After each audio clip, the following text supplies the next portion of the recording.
Good evening, everyone.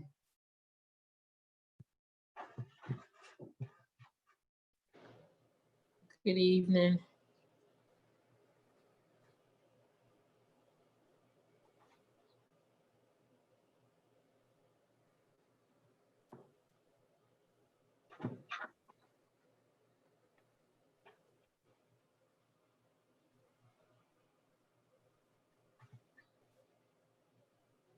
So I do have it at 5:31. Shall we begin?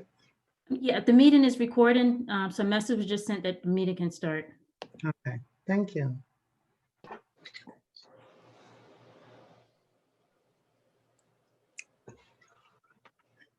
I can't hear you, Councilwoman Dixon.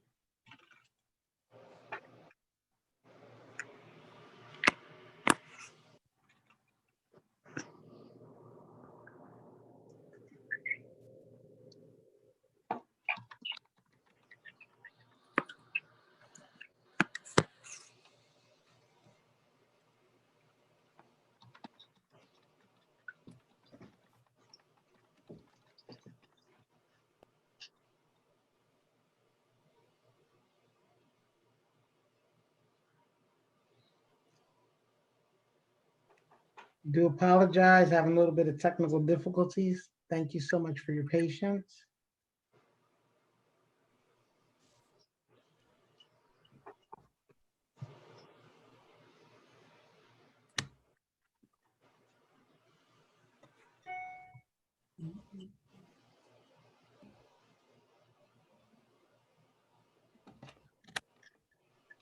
Can you guys hear me now? Yes. Okay, all right. I'm having all technical types of difficulties last couple days. So so I apologize. Actually can take this off. So I was actually, what I was saying was I was waiting for a couple more of our committee members to join before we got started so we can have a list, a few more people.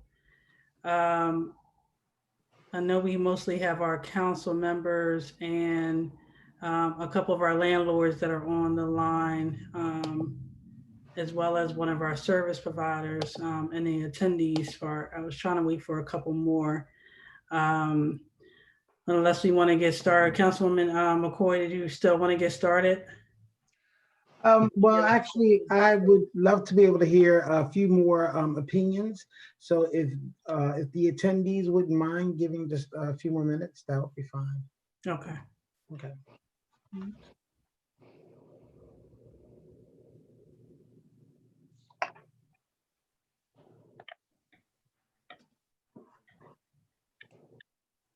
And as we wait, just want to let everybody know, welcome to our Healthy Community Subcommittee meeting. We are just waiting for a couple more of our subcommittee service providers to come on a line so we can get started.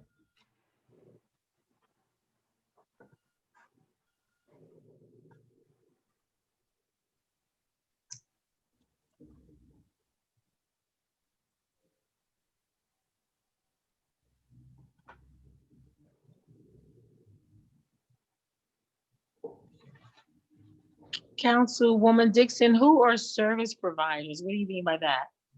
That will be our landlords, our folks who represent homeowners, our folks who are housing advocates, all those individuals who are on our subcommittee. Oh, providing service to constituents. Correct. Okay. Mhm.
We've started or not started the meeting? I have not started just because I was waiting on more committee members to get started. Okay, thanks. Yep.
All right, we'll just go ahead and get started. So welcome to our community development, get my meetings mixed up for next week. Welcome to our Healthy Community Subcommittee meeting. This is a meeting that we pulled together with our different representation around the city that helps out in the arena around housing to better give our legislation more eyes to look at it as we're thinking about more comprehensive plans. And today we have two agenda items for this evening. We have first on the agenda is the legislation around water moratorium with Councilwoman McCoy. Did you want to start talking about your legislation? Okay, thank you so much, Councilwoman Dixon. So the reason behind this legislation is I actually started to see this happen more and more. Oops, sorry, Councilwoman McCoy. Sorry, I didn't do introductions. Oh, okay. And then we'll jump right back in. Sorry about that. Okay. So we'll start with, actually, I can do it maybe faster. So Rashima Dixon at large, and I'm serving as chair. Then we'll go to Michelle. You want to introduce yourself? Yes, I'm Michelle Harlee, and I represent the 4th Councilmatic District. Thank you. Yolanda. I am Yolanda McCoy. I'm the 6th District City Council person. And Linda.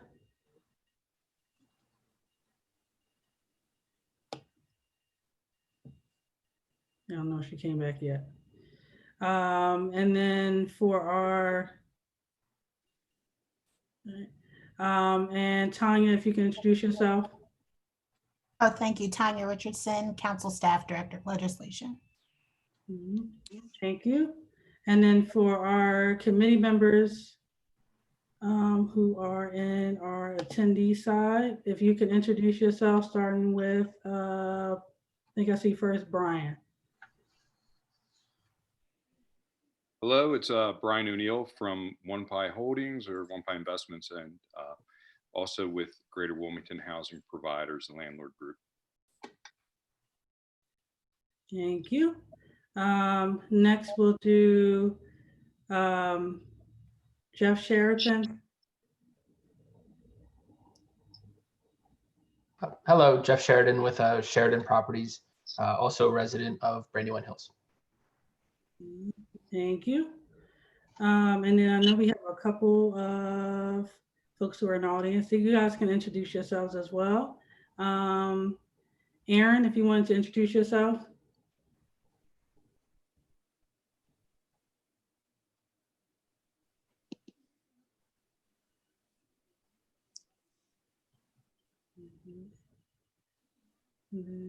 Aaron and Guadalupe are in our audience as well.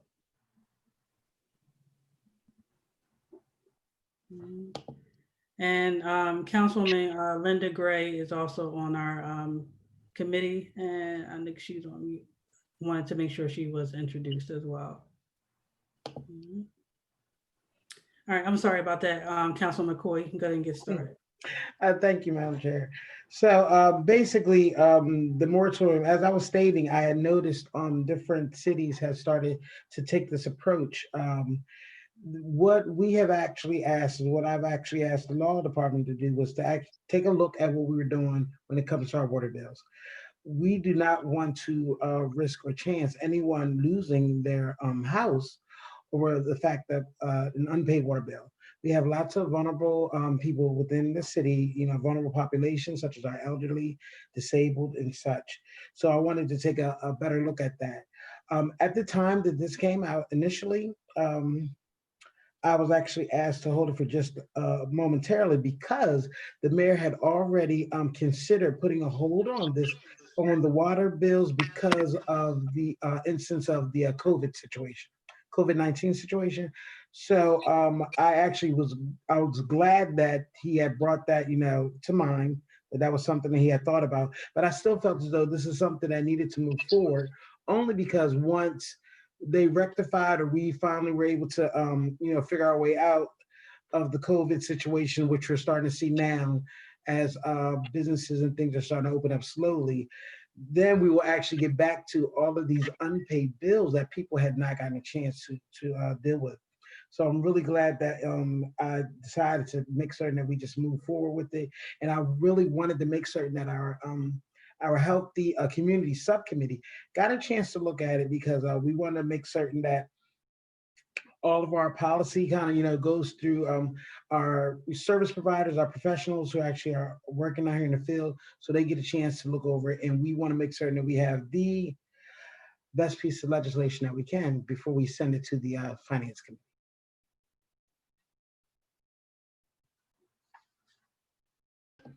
Great.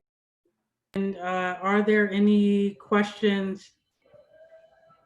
Are there any questions? Can anybody hear me? Yes. Okay. Yes. Because I keep seeing mute going on and back. So any questions regarding the legislation that Councilman McCoy just talked about? I thought I saw one hand go up. Brian? Okay, there you go. I think, am I unmuted now? Yes. Okay. Is this appropriate time to go ahead and get into a full-blown discussion, or? Yep. Mhm. Okay. I'm probably going to be one of the two dissenting voices on this proposed legislation. First, let me break this out and realize that, with the COVID crisis that we have, let's put that to the side for a minute. The legislation that was introduced was pre-COVID. It all happened, I guess, March time frame. So what gets passed is going to survive COVID. And so let's look at that. My knee-jerk reaction on this proposed legislation is that it's basically a pandering to homeowners, to put it bluntly. And you're elected officials, you represent constituents, not just homeowners, and you have a duty, and you vote on bills. In the past, we've had how many water increases over the past couple of years? And I know the landlords have brought this to your attention multiple times that, through various other bills that are being proposed, one being increased licensing fees, saying that at some point we're going to be passing these costs on to tenants also. And we're going to see strain on our tenants. Now, it isn't surprising to me, and it shouldn't be surprising to anyone on council, that here we are after a number of water bill increases. Now there's strain on homeowners, and it's starting to pull. You're starting to get the phone calls that people are strained, and they may end up facing the ultimate demise, which would be a sale of their house. Well, when you create bills for revenue, the city survives on revenue coming in. And when people don't pay their fair share, there's enforcement actions. And the way the code is written, the ultimate enforcement action is a sheriff's sale. Now, there could be some stopgaps that, what this committee's discussing, maybe some different thresholds before a sheriff's sale is enacted.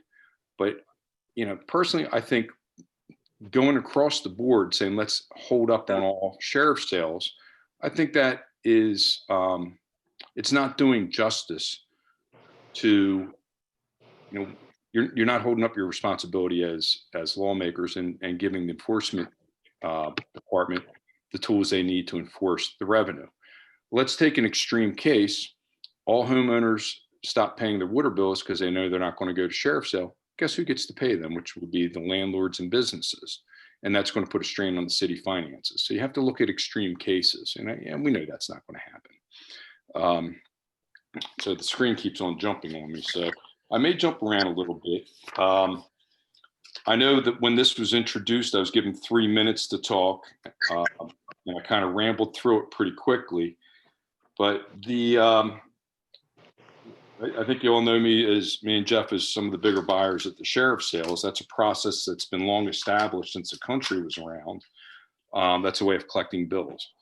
And the city has in its charter that water bills are a preemptive payment.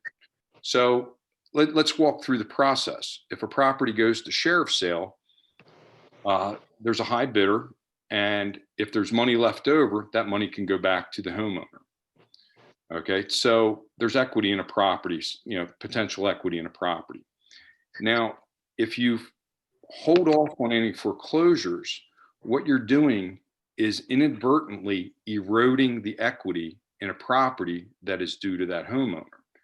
And the city has built in stiff penalties and late charges and interest that goes along with non-payment of bills, taxes and water bills.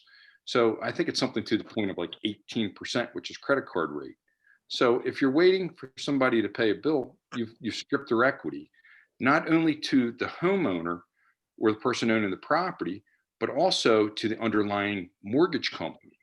So if a person has a property owned by, owned and encumbered by a mortgage, the property goes to sheriff's sale, the mortgage company gets notice. Chances are, if it's a HUD-backed mortgage, and even some of the non-HUD-backed, the mortgage company will end up stepping in prior to the sale and paying those costs off. So it becomes a win-win situation. The person now has their bill paid, it gets added onto their mortgage, but at a lower interest rate than what the city's charging. The city gets paid, so they get to reuse those monies for its regular operating expenses.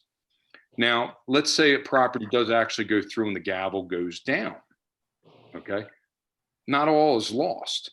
The city has a tool at their disposal called rescission.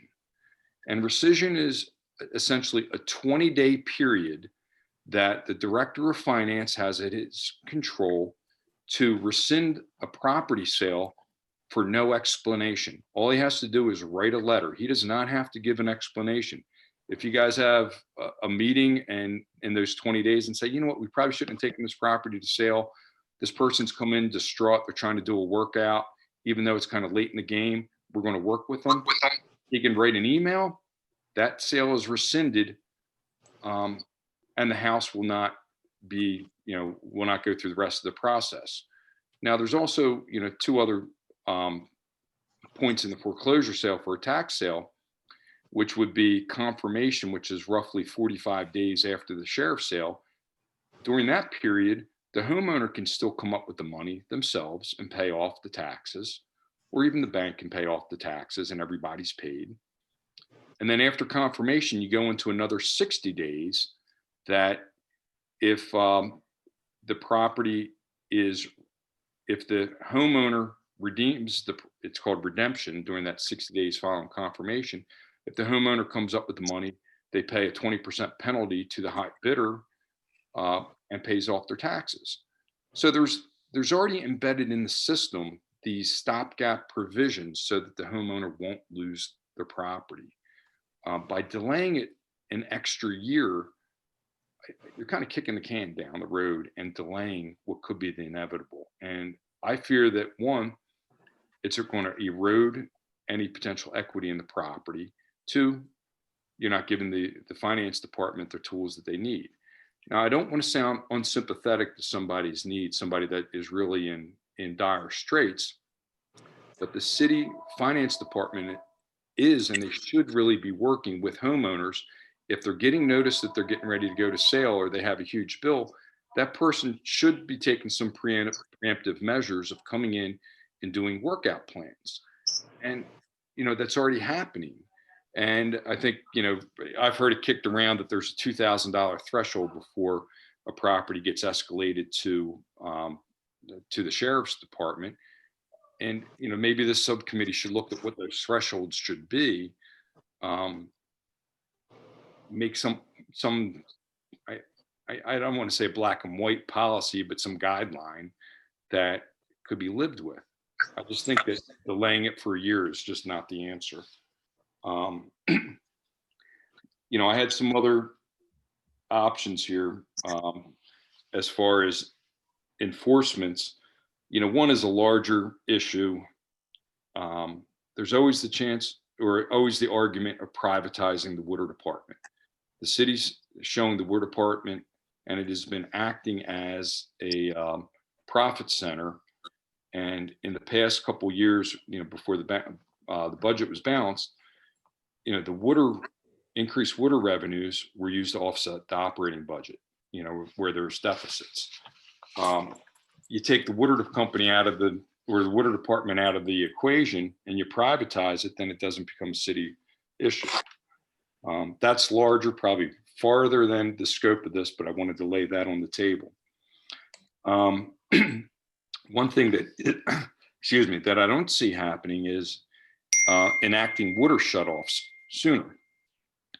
On the landlord side, I find that, if there's a landlord isn't paying a water bill, water gets shut off, tenant calls, landlord either gets the water back on or the landlord could face treble damages, meaning landlord's going to have to reimburse the tenant 3 times the rent until they get the water back on, because it'd be called an unlawful ouster and there's all kinds of repercussions.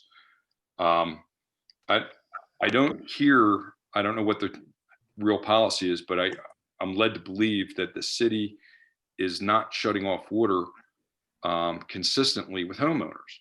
Perhaps if they did, it would bring it to the attention that, hey, my water's not working, I better go up to the city and physically walk up to the city and either work out get a workout plan, or at least you're bringing the attention that this is a critical juncture before the sheriff's sale sign gets on. It frustrates me when I buy a house at sheriff's sale, the water's on, and it was a $10,000 bill to begin with. It should have been shut off a long time ago. There could be a leak or it could be abuse, and the city should really enforce that action ahead of time, earlier in the process. And then also, the rescission that we just talked about. That's a lot that I bit off real quick. I know Jeff had some issues that he wanted to cover too, so I don't want to steal any of his thunder. But there you go. And somehow my screen just went blank. So I'm going to unmute, or I'm going to mute. I'm sorry. Thanks, guys. Yep, thanks, Brian. So we had a couple hands up after that. So I'm going to start with Councilwoman Harlee, then Councilwoman Gray, and then we'll come back to you, Jeff. Okay, thank you, Madam Chair. So I got the opportunity to look over the legislation, I believe, last week. And I was trying to understand the framework in terms of how do you determine who you're going to identify to make sure, I mean, like what is the process, or you haven't gotten that far to talk about the process yet? Because I guess what I'm thinking is that, first of all, with COVID, a lot of people were put on hold and they were not in jeopardy of losing their property, which is a good thing. So they have that layer of support there. That's one thing. And then secondly, as you know, the city of Wilmington, a month ago, we were $13 million in the hole, and we're not getting revenue, and we've been lenient with parking tickets and water bills and other things of that nature. So I'm thinking that if this legislation was submitted before all of the leniences, meaning people do not have to pay their water bills, we didn't know about the city losing tax revenue, and here we are now. I mean, does it make sense for us to revisit, what this looks like? Because as the gentleman just said, the money is going to have to come from somewhere for the budget to be met, in terms of us paying our bills. We have bills to pay, and to run the city. And I am all for supporting those that are in need. But I guess what I just don't understand, and maybe I need to listen more, is to understand, how do you pick and choose, and how you decide and who you're going to decide. And so I guess that's pretty much more of a comment / question, and maybe that has not all been figured out yet. Yes, hold on. I'm going to let Councilwoman McCoy respond to that. Hold on one second. Just wanted to make note that Council President Shabazz is also on the line. Councilwoman McCoy, did you want to respond to? Yes, I did. First, I did want to speak directly to Mr. O'Neill, to Brian, because we've had this conversation before, and I do agree. One of our issues is the fact that we don't have a true threshold when it comes to cutting off the water. And this is something that we've discussed on many, many occasions. Because of the fact that we don't have a threshold, there's no trigger to say the water is now going to be shut off. That's probably one of the reasons why the bill can accumulate so high. But on the other side of that, as we're getting these 96-hour cutoff notices, you're getting bills as low as a few $100s, but then you're getting commercial properties that owe $100,000 in water. So it's like we're picking and choosing, the city, where this piece of legislation is actually about firming up a policy for the city, how they go about making certain that we're looking at how we're cutting off water. If a commercial property can get to the thousands of dollars in what tens of thousands of dollars, maybe even $100,000 worth of water, but a resident can only maybe get up to maybe 900 to 1,000, and then they are threatened or put on that 96-hour, that's an issue. And so the whole point of this moratorium was not so much to give everybody a break, it was to actually start to identify and clear up how we were going about doing things. It was, we have so many individuals who really took a beating, as you stated, when it comes to the increase of the water. And then we went from quarterly to monthly. And being the fact that a lot of people thought that the bill was just going to be split, throughout the months, basically, it didn't look like that. The monthly bill does not look like it was. The quarterly bill was just split. And it is what it is. So I just felt as though we needed to put something in place, have the city make certain that they're actually looking at the real thresholds and real policies for our people, our less fortunate, which is mostly what we stated, like the elderly, low income, and disabled. I'm quite certain that they've already put something already in play, but we have to make certain that they know about it, that they use it, and if they need to get the exemptions, that they get them. And I was giving them this amount of time only because I didn't know whether or not there was going to be some type of new systems or programs or something that actually needed to be purchased to get this together. So that was basically my thought process on when I asked for this moratorium to be created. So you answered both of us, and that's your response, Councilwoman? Yes. Okay, so I hear what you're saying. So is this about reinforcing a procedure that possibly that the city has, like the finance department? Like, one, do you have a procedure that says that you do XYZ when a bill gets to a certain amount? That's one. Do you have that? And then if you have it, are you going to start reinforcing it? That's one piece of it. And then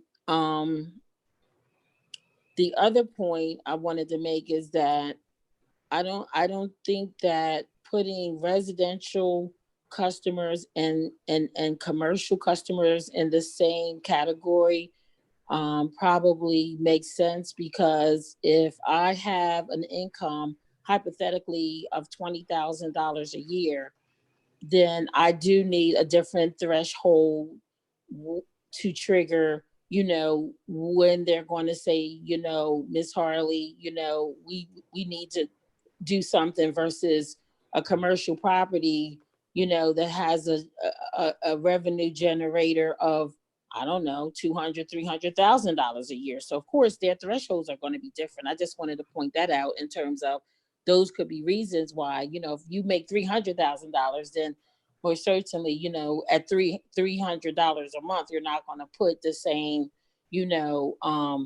thresholds on that revenue versus 15,000. So I'm just pointing that out in terms of, I think commercial and residential should have thresholds that are practical and reasonable.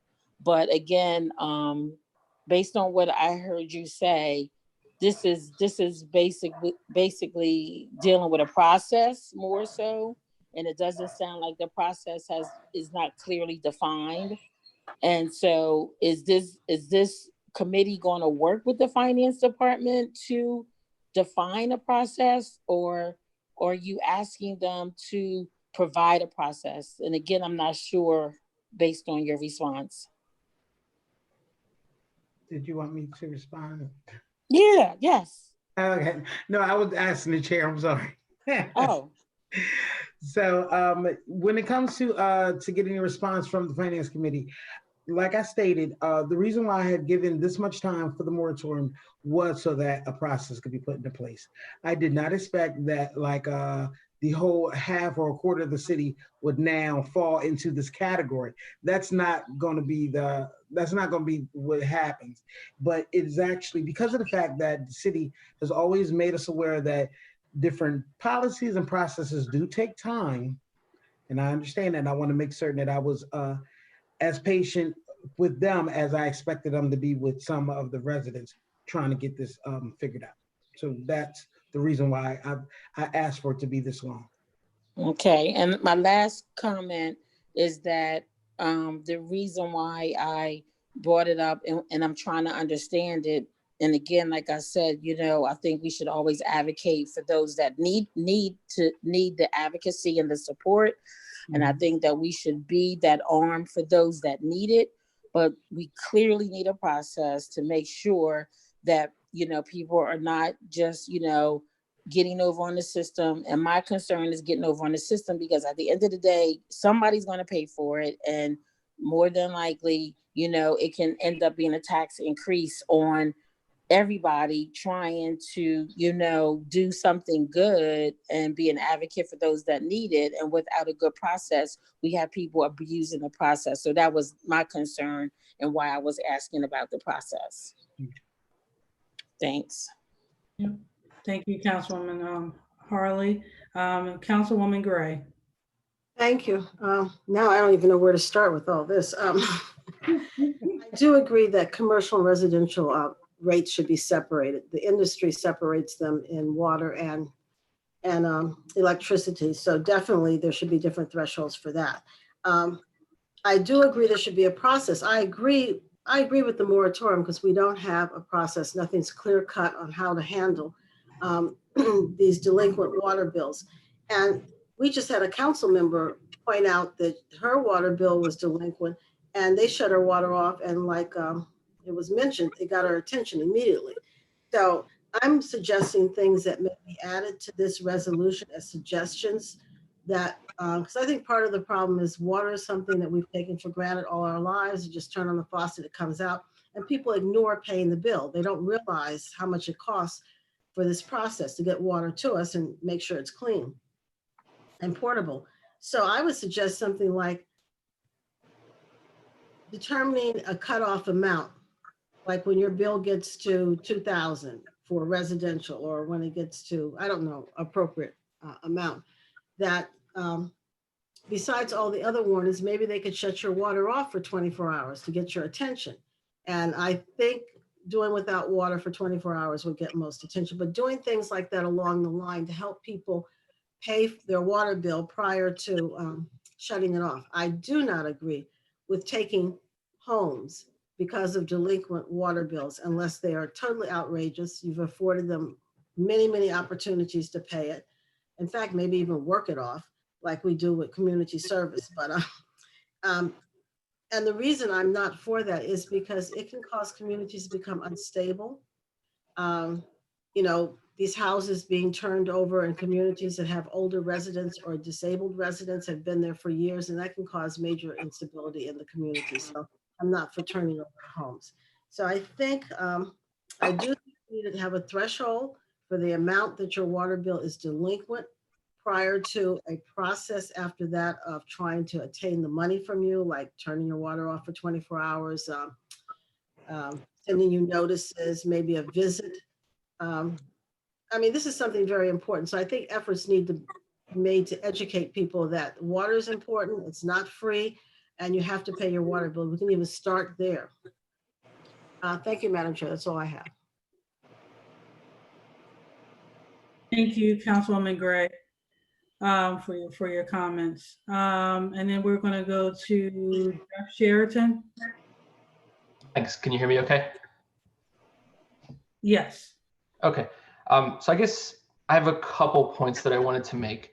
The first that I kind of thought was the most glaring was that, and someone correct me if I'm wrong, but I don't believe many city residents are losing their properties simply because they don't pay their water bills.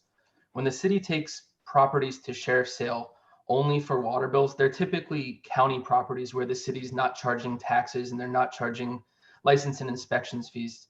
Typically, when I've seen a property at sheriff's sale that owes a ton of money, there's certainly water, but there's usually taxes, vacancy, L&I fees, or any other thing the city could charge.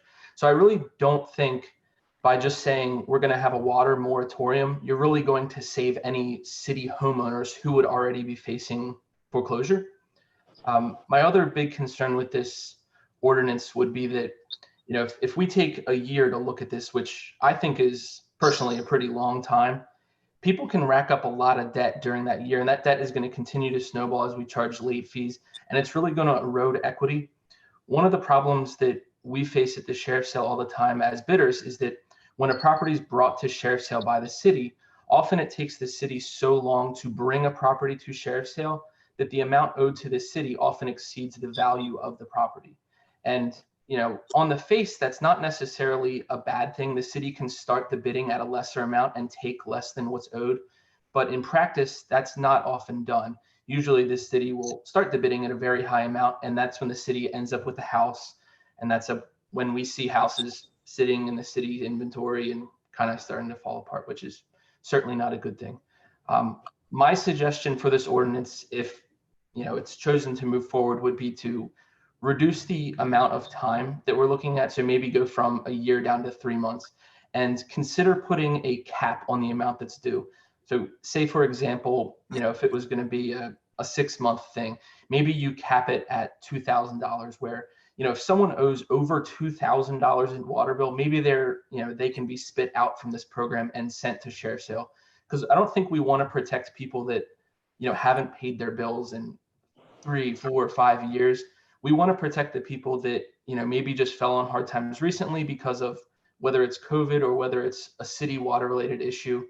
And, we don't want to have people that are getting super far behind to the point where it's going to be an issue when it goes to share sale.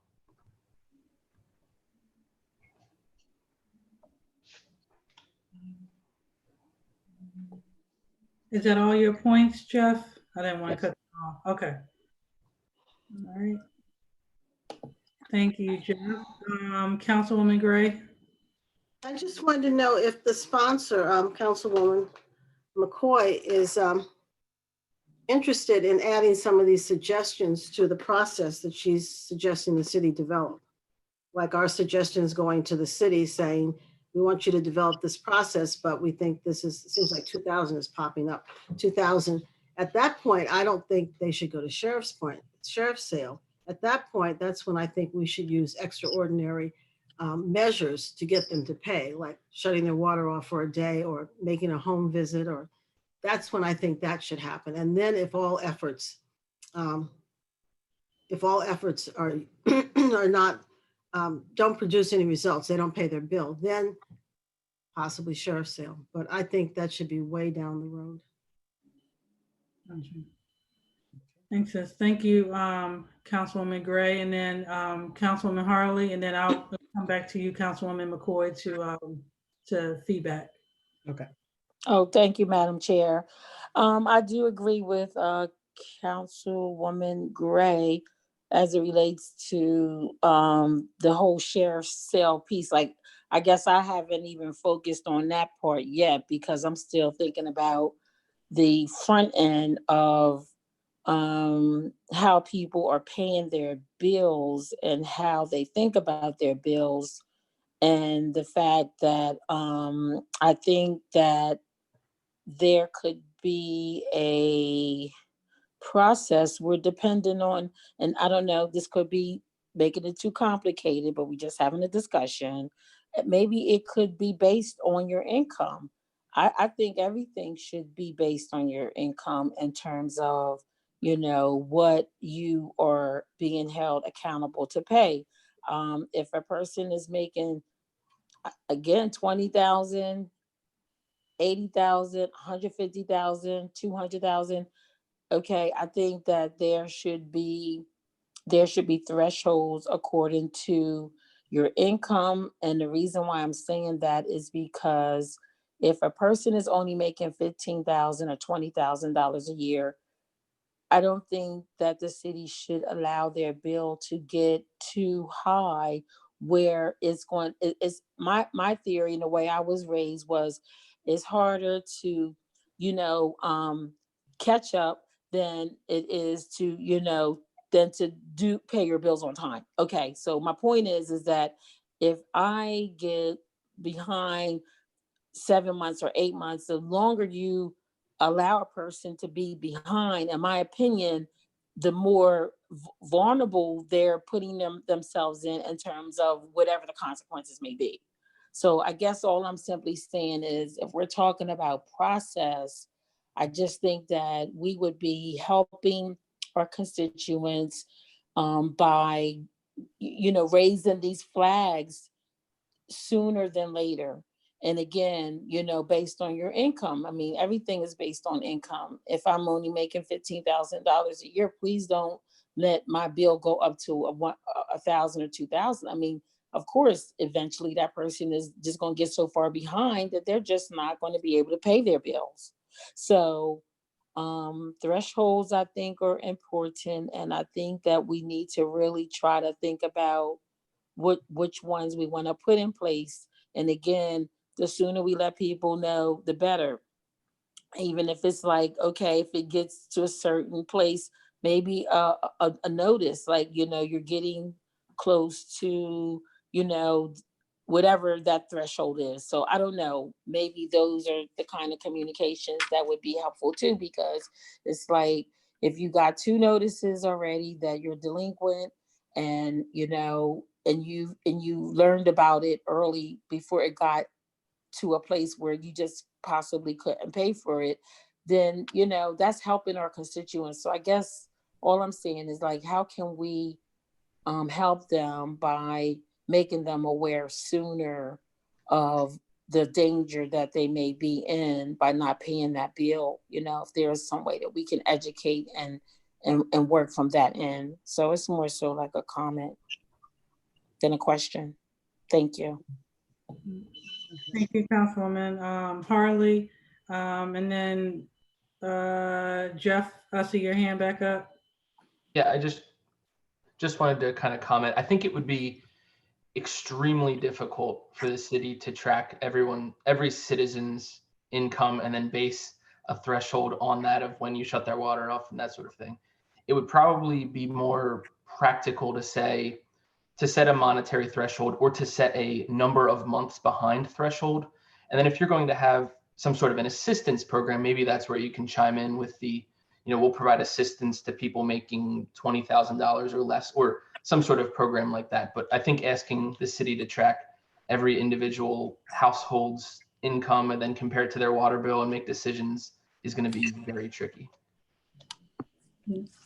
Thank you, Jeff, for that. Councilwoman McCoy.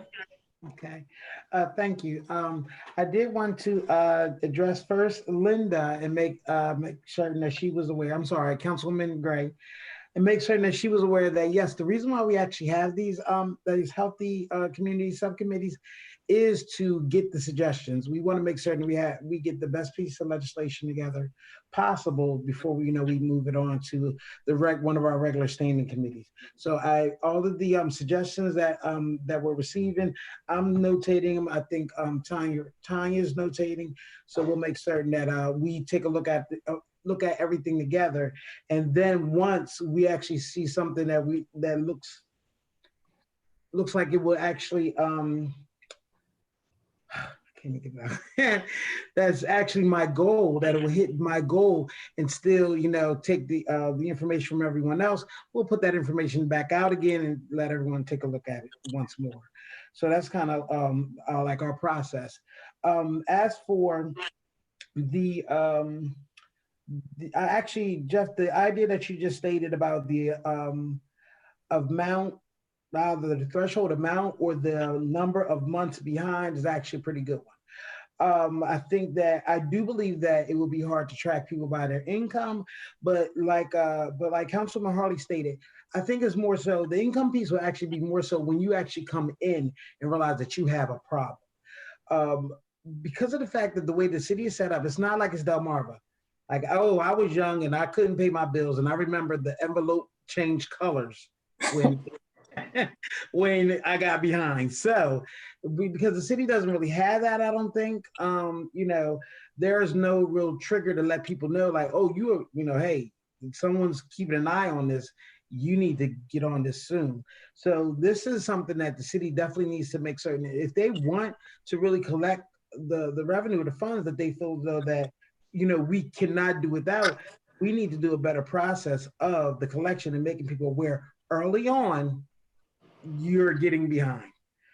And like I said, this is basically it is definitely a process. It's something that's going to have to be worked on, and that's the reason why I know 3 months time I cannot expect Brett Taylor to actually be like, okay, boom, presto changer, we got it together. So I probably would like, now I think about it, it probably would have been wise to actually invite him to this as well. But I could probably still have a conversation with him and let him know how things went. and what I would like to, how the finance department could actually assist us in getting this moved forward, and what they would like to actually see. How we can help them try to get, these things taken care of. Because at the end of the day, monies are not getting paid, and, these water bills are escalating, and we don't want to see a bunch of vacant properties or like homes that are actually paid off and actually lost to water. Now, I hear what you're saying, Jeff, that it's probably more than just water that would keep send a house to sheriff's sale. But at the moment that I'm looking at stuff is mostly water, or people are trying hard to get caught up. They're inheriting houses and things of that nature. That's a little different than what I'm talking about. But they're trying hard to get caught up, and then once you miss a payment, like you're kind of out of that category of getting helps. So I really wanted to make certain that a process put together, and I think that this is our first step to doing so. And we can, and to your point, Councilwoman McCoy, we can definitely, I was thinking about that too, as you were saying it, that we, to have the next follow-up conversation with Director Brett Taylor from the Finance Department, so we can see what is currently in place, and then how we could figure out some tweaks or some minors to that at the same time. Because again, we've gone through this for over, several years now of being on council. We've gotten folks who don't know a lot of times that they're getting charged, a lot of money until it gets to like 2,000, where they start to see their name on the sheriff's sale list. So that we realized at that point there wasn't a actual process or something that triggers in the system that says you're at 100, you're now at 200, you're now at 300, 400, however we want to ticket it at that point, but something that triggers at the different steps. And I don't know if it goes as far as what Councilwoman Gray would say, where we come knocking on your door, but something that just kind of alerts you to say, like, you're at these different points. Because we know once people get to $2,000 that they owe on water bills, most likely they're not going to be able to pay it. And so in some cases, we're just eating that cost anyway. So we definitely have to figure out a process. And if that, again, is the income level, where it's at a certain level, but still having a threshold too. In addition to that, that covers everyone, regardless of you're a renter or homeowner. And I think also because I think commercial is on that list that we get for disconnection notices that are with that 96-hour disconnected water bills that we get for notification. So I think there's an array of different things that we can talk to Director Taylor about, but definitely good discussion for us to bring to him. I'm going to go to, I saw Jeff's hand back up, and then I'll come back to you, Councilwoman Harlee. Thanks. I'll try to keep it as quick as I can. One thought might be to reach out to Brett, as soon as possible. If the administration's already willing to not send people to sheriff's sale just for water bills, it may be a better solution to kind of have them work on it rather than passing legislation that removes the tool from the city's toolbox of potentially taking a house to sheriff's sale for water. Because sheriff's sales can be used for a lot of things. I mean, you might not be sending it to sheriff's sale simply because of the water, but maybe there's some sort of criminal element there or something else happening at the property where the city wants to take and get new possession on the house. So I would say if the administration's willing to work with you guys, not send people that are otherwise, good citizens that are trying to pay their bills through while we work this out, I would think that would be the best possible solution. Yeah. Thank you, Jeff, for that. And then Councilwoman Harlee. Thank you, Madam Chair. I just want to say I do agree with Jeff as it relates to it would be cumbersome to try to identify people's income. In my head, for some reason, I'm thinking, that the city has that information, but they don't. However, I do like the idea of a number of months behind, and I guess, bringing the whole income level into it. I don't know. It may not be a good idea, maybe a good idea. I just always feel as though that if a person has less, they should be, they should be given the allowances and the leniencies based on that particular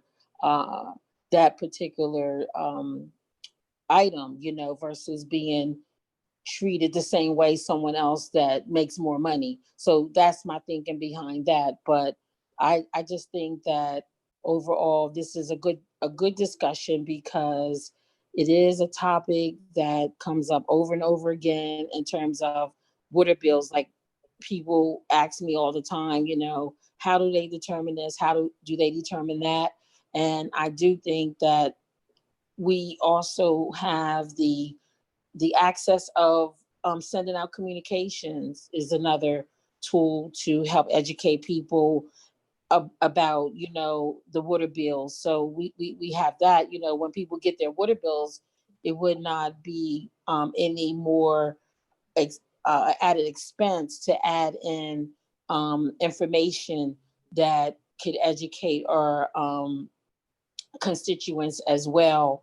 And I also feel as though there are a number of people that did not really understand that how, when we went from the quarterly system to the monthly, in terms of how the more water, when we had the quarterly, the way it was calculated was like completely different. So I do think that there is an opportunity to educate our constituents too, that, around, the change in how the water is being calculated. And I do see this whole process, being two different processes. I think there's an educational piece that is causing people to be delinquent. And then I think that there may be a piece where, people sometimes just fall on hard times. But I agree 100% that we have to do and should try to do what we can do to make sure that no one loses their property over a water bill. And so, whatever we can do, let's try to do that. Thank you.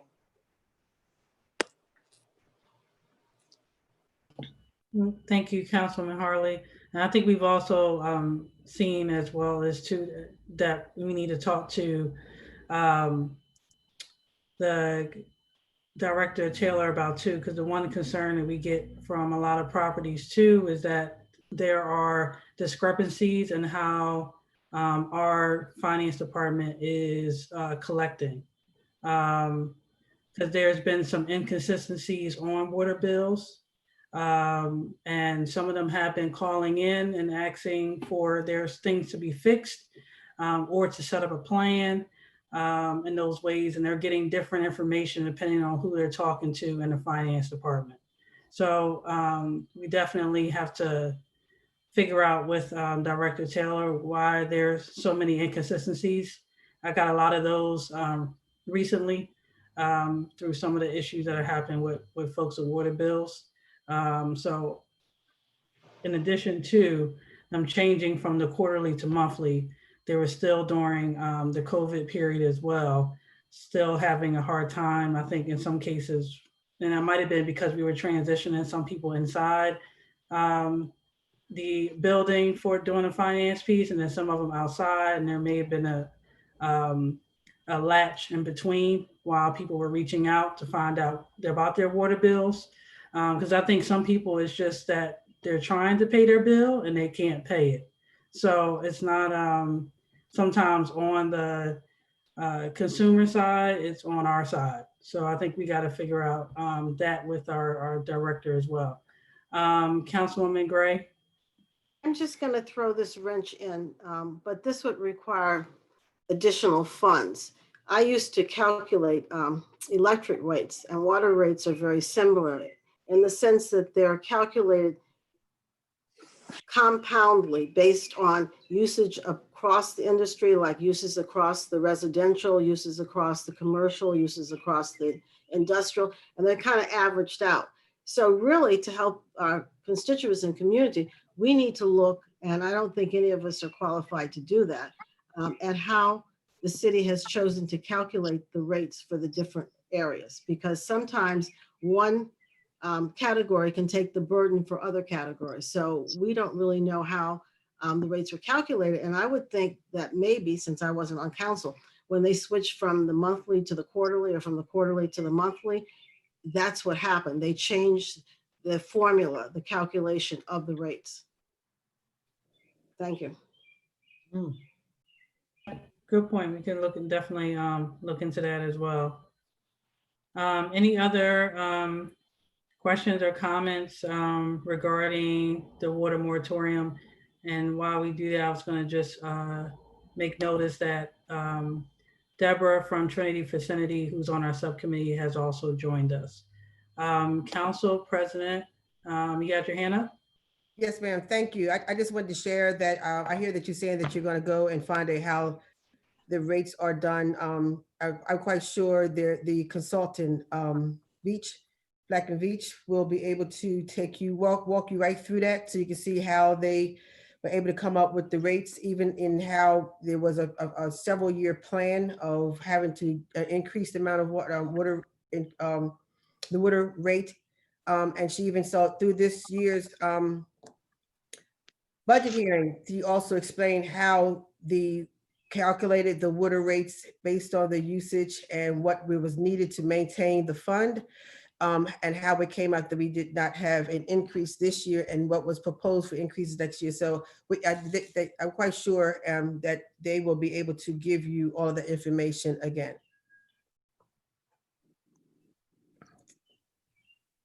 Yep. Thank you, Council President, for pointing that out.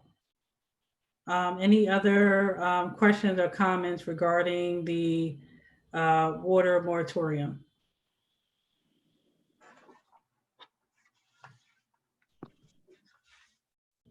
All right.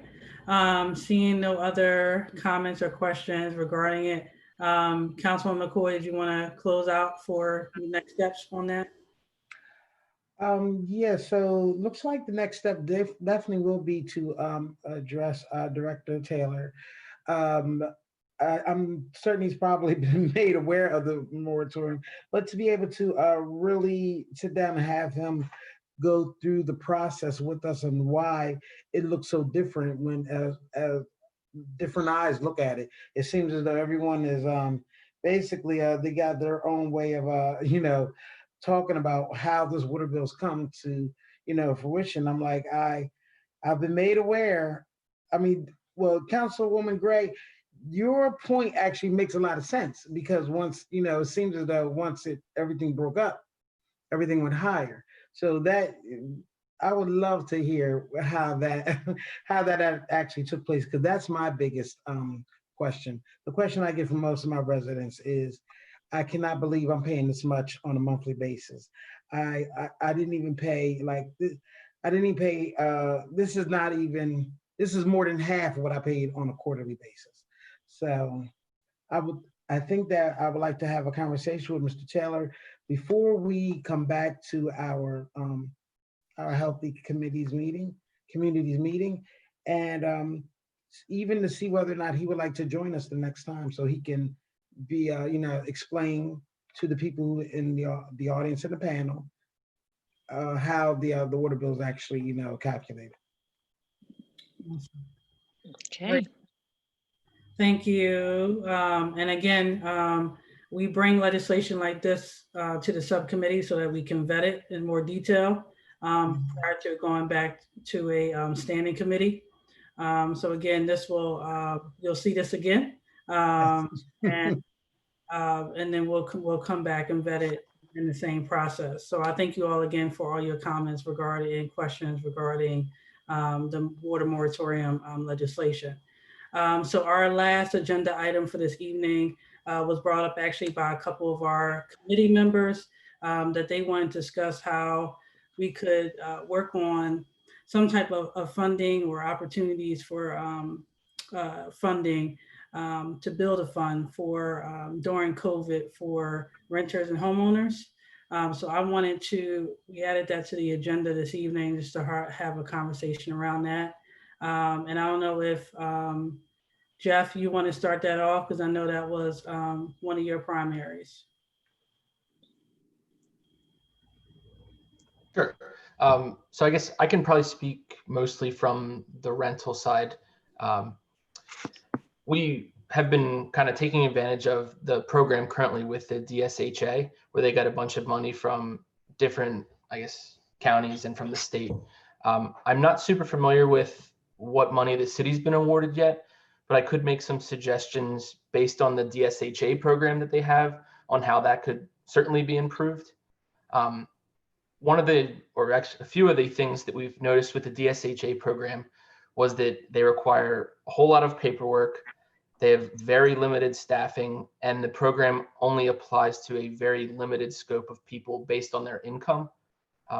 Some of the solutions I would propose would be to, if you're going to have a rental assistance program, I think you really want to get, when a tenant applies or the landlord applies for the tenant, you want to notify both of those parties that an application's been made. That way each of them can help each other get all of the paperwork to the right source and get it all done. One of the problems with the DSHA program was that they really weren't upfront with you as to what paperwork they would need. So an example that we had was that, a tenant would apply right when it opened, and we're looking at almost a 2-month delay in getting them funding. And a lot of times by the time they're getting funded, they might be getting funded for prior months, and now they're behind that current month. So that the funding's not even catching them up. So there's definitely some things that can be approved there. I'd love to hear if someone is aware of, does the city get any of this? I guess it's the CARES Act money. And are we getting anything from Newcastle County or the state directly? Yes, Jeff. So we have received, Real Estate and Housing Department has received funding through the CARES Act. We actually just passed their legislation for their amounts last week.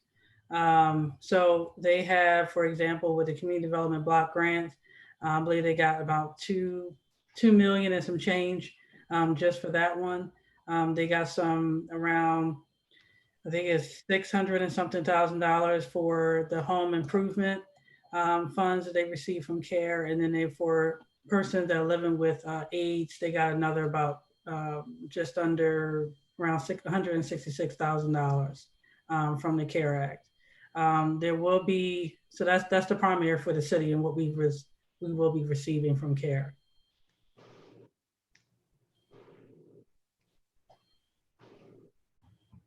Can I ask a follow-up question? I'm sorry. Yeah. Mm-hmm. So the 2 million is the amount that is dedicated for, I guess, mortgage and rent assistance. Is that correct?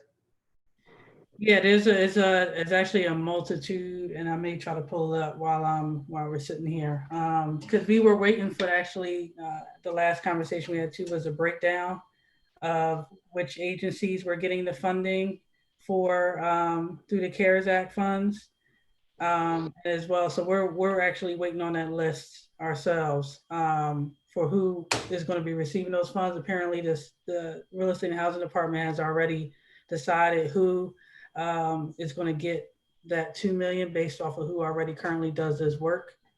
So we can get that information as soon as we get it and send it. So it's going to be going out to separate agencies. Yeah. Okay. Yep. Yeah. Yeah, I guess my contribution or suggestion would be that just have them set very clear requirements that landlords and tenants can both read, because a lot of the people that, I'll suggest this to a lot of my tenants is to go apply for the DSHA program, but I don't even know really what to tell them to bring with them. There's no, well, the application's now closed, but they used to have an online application, but you'd submit the application, then they need to reach out to you and follow up to get all this extra paperwork. So it would just be very nice that if the agencies that were getting this funding had just a very clear process to where the tenant or the landlord could turn in everything all at once and just, really get the funding out quickly, because that's what we need right now. Yep, and we can look into that too, because I think there's a few things that were included and that the funding could be used towards. And I know the rental piece was part of it, but there were a couple other elements to what the funds could be used for. But again, they're primarily going to agencies that are currently doing the work. Councilwoman Harlee? Yes, thank you, Madam Chair. So I guess my question to Jeff is, since the state basically is behind that program, I think it was called some type of like rent relief or something like that. Like, did he call the state, the organization, that is actually handling that process?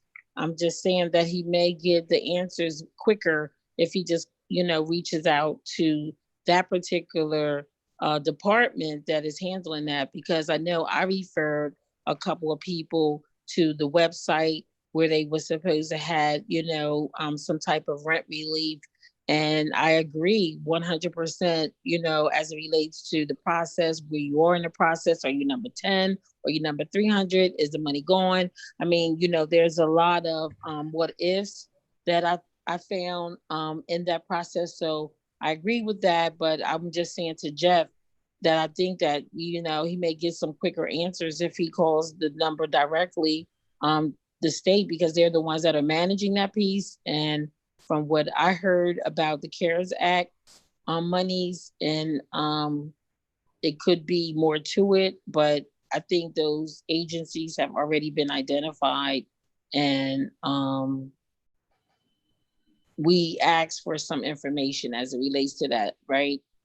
In terms of, those agencies that are gonna be awarded those dollars. So we'll see what happens, but that's pretty much all I have to say. Thank you. Thank you, Councilwoman Harlee. Any other? Councilwoman Gray? I think Sheridan's discussing care money. Is that what he was discussing? Yes. I think that we're going to get some more from the feds in June. I was just adding that. Do you know what that, Councilwoman Gray, do you know what that's exactly for, or was it alluded to something else, or just being an addition?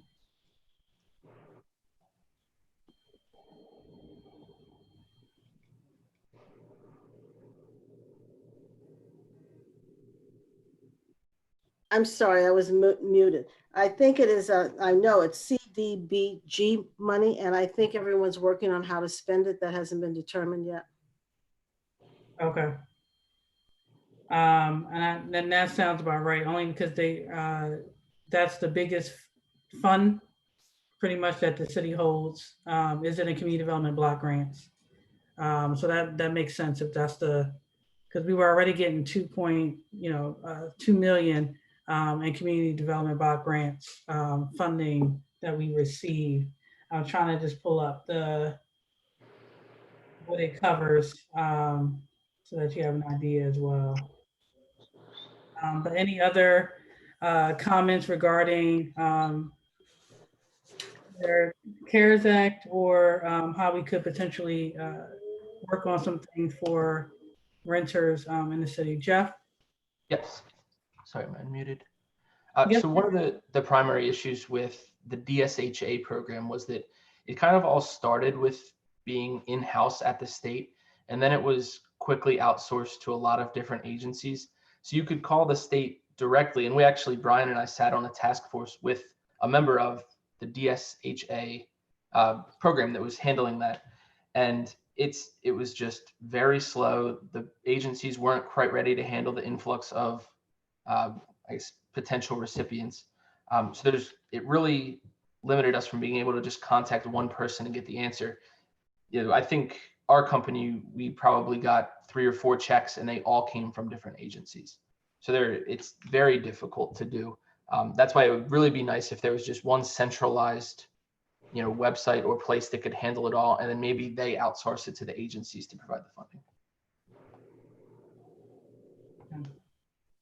Gotcha. And I know and to Jeff, correct me if I'm wrong, I know that they also ran out of funding during a period of time, correct?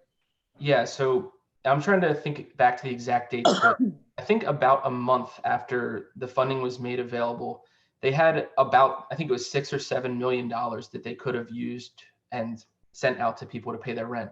At that point, when we were talking with the lady who was with DSHA, they had only sent out about 200,000, and they had already received enough applications to account for that $6 or $7 million within the first month.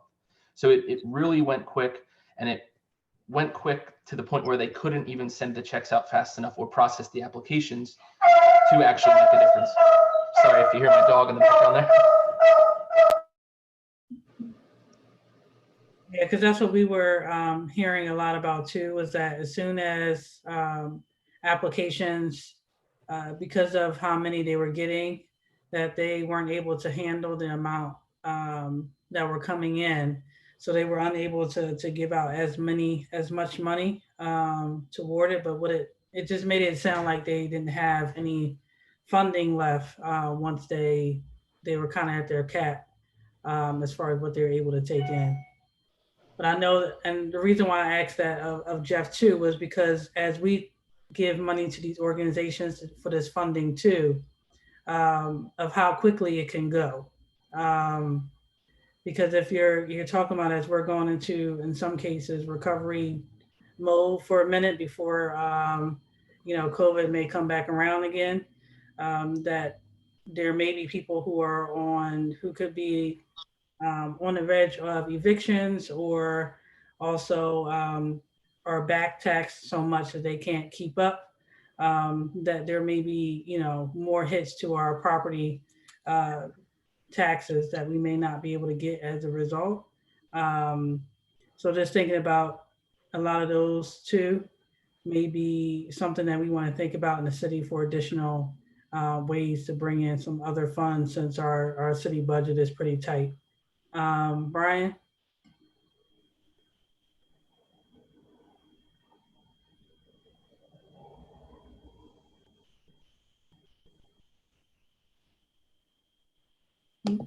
Brian? Oh, can you hear me now? Yes, we can. Okay, sorry, I forget what I just said. You said a buzzword which kind of struck me, which was evictions, which unfortunately in the landlord world, that's the ultimate end game if there's a problem with tenants paying rent. To bring the members up to speed where we're at as of today with the court system, just so you have an idea of a timeline. If a landlord were to file an eviction today, in the pre-COVID days, it would take about 6 weeks to get in front of a judge. And then you win a court case, you can file for a writ 11 days after. So you're looking at a 7 to an 8 week time frame for an eviction. Now that we're in the thick of COVID, when the courts open up on, June 15th, if you were to file a case today, realistically, you would not get in front of a judge until October, maybe November is probably more realistic. That's how backed up the courts are. There's some strain on the courts, which JP 13, which handles all the cases locally, only has 3 courtrooms. They're looking at only being able to operate 1 courtroom at any given time. So the normal flow of evictions is even going to compound until they find additional space. Also, the money is to be able to rent that additional space. So when trying to figure out use of any monies that you receive to pay to help out tenants, you may want to keep in mind that we're looking at 4 or 5 months until a tenant actually gets evicted. Take that info any which way, but if a tenant's 2 or 3 months behind now, and there's some assistance for that backlog, that back payment of rent, what's going to happen during the next couple months? Are they back into falling behind again, and how much time will they have caught up to be evicted? One thing that I personally do when I work with certain agencies like Porter Center or De La Warr or even Catholic Charities, is that when I am given a commitment for funding, I have to reciprocate, or I make it my point to reciprocate in an email that I agree not to initiate an eviction till a certain day. That provides some stability for the tenant, gives them breathing room so that they know that I'm not going to just continue with an eviction. And thanks for your money. I'll see you later. You're still evicted. You know, I make a gentleman's handshake, if you will. You know, I guess there's some contractual obligations that I'm not going to continue with an eviction up till that day.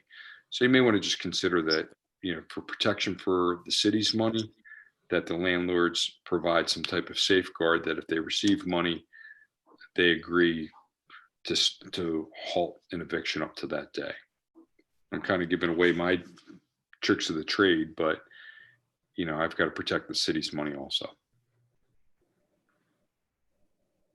Does that help? No, it does. Thank you, Brian. That definitely is good for great measure, because I think what we, and just to be clear, so the CARES Act money that we got for real estate and housing came directly to us from the feds.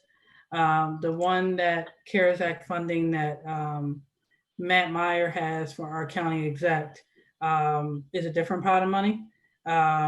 And there are some funds that we're applying for through that we have put in to get reimbursed for currently. But there may be ways of us, if we do go for additional CARES Act dollars for housing specifically, just figuring out what it can be used for, what it can't be used for, and then kind of filling in those gaps potentially, just depending on what that is. But again, like you said, Brian, kind of putting in that safeguard so that if they're not going to, the landlord, you know, makes that agreement with their tenant for that period of time. Yeah, so it's good to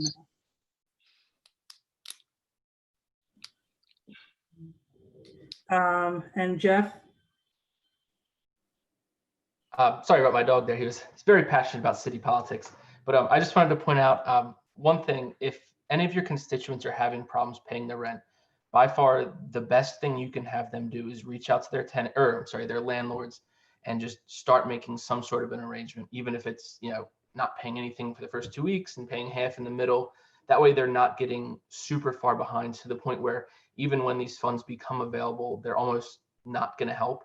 If the tenants can just, you know, kind of hold it back as best they can, and most landlords are willing to work with them, especially given these circumstances. It costs us a lot to lose a tenant, just like it does cost the tenant a lot to be evicted. So most landlords are willing to work with tenants to make ends meet. I think so. Brian, then I'll come back to Councilwoman Gray. Yep. One last follow-up for clarification on something. You know, one of the you know, more vulnerable parts of population of tenants is, you know, subsidized housing tenants. You know, I have a number of Section 8 tenants and SRAP tenants that pay a portion of the rent out of their pocket, and a number of them are behind and not paying their portion. If they, given COVID, we're under a requirement now that anyone that has received subsidized housing cannot be evicted for 120 days once the courts open up. So if somebody's even a month behind or 6 months behind,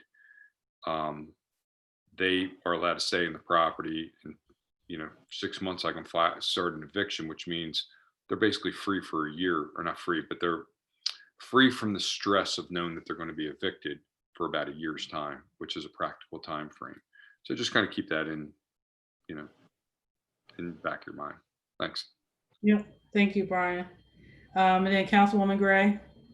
Yes, thank you. I was going to point out that that the landlord should take into consideration that people who want to move because they have to move or they can't afford the residence they're in have been hampered by COVID finding someplace else to go. I've had several people call to say that their landlord wanted to evict them. I understand they couldn't during COVID, but even if they wanted to leave, people weren't willing to show places. So I'm just saying that that needs to be taken into consideration also, that people are attempting sometime to change their situation or leave or find something that's less expensive. And during this time period, it's been very difficult to do that. Thank you. And that's a really good point. I went through that as I was moving. So it was like skeleton crew trying to move during COVID. So definitely, especially when your landlord tells you that they rented out your apartment already, so you kind of don't have a choice. So you kind of have to find your own means. So definitely a good point. Councilwoman Harlee? Thank you, Madam Chair. This is a very good discussion, you know, as it relates to being educated around this whole process too, for me, you know, with what's happening, you know, during COVID. But I guess my question to Brian and Jeff is, are they having these conversations with state legislators? Because the state, they're the main decision makers around housing.